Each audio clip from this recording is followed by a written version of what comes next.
আসসালামু আলাইকুম, সবাই কেমন আছেন? চলে আসলাম নিউ আর একটি ভিডিও নিয়ে। আজকে আমি রান্না করতেছি নেহারি গরুর পায়া দিয়ে।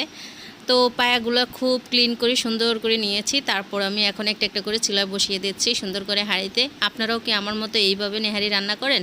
কমেন্ট করে অবশ্যই জানাবেন। তো প্রথমে দিয়ে দিলাম আমি মরিচ গুঁড়া, তারপর দিয়ে দিচ্ছি হলুদ গুঁড়া, এখানে দিয়ে দিচ্ছি আমি আদা রসুন পেস্ট করা।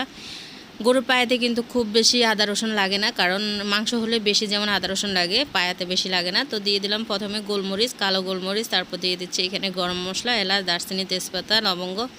তারপরে এখানে দিয়ে দিচ্ছি আমি জিরা গুঁড়া এবং ধনিয়া গুঁড়া।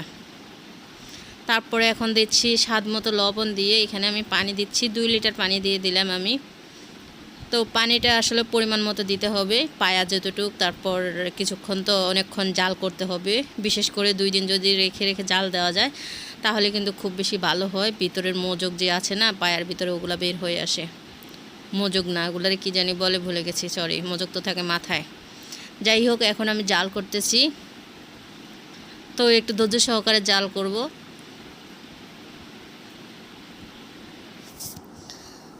তারপর কে এইভাবে রান্না করেন অবশ্যই কমেন্ট করে জানাবেন। আমি খুব সাদামাটাভাবে রান্না করি, অল্প পরিমাণে মশলা খাই, খুব বেশি মশলা খাওয়া হয় না আমার। তো এখন আমি দিয়ে দেব বাগার, আর মাঝে মাঝে একটু নেড়ে ছেড়ে দিচ্ছি।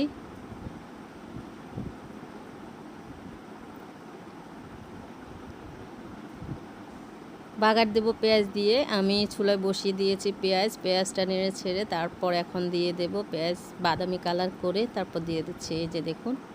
তো সবাই ভালো থাকবেন, সুস্থ থাকবেন। ওকে, টাটা, বাই বাই, আল্লাহ হাফেজ।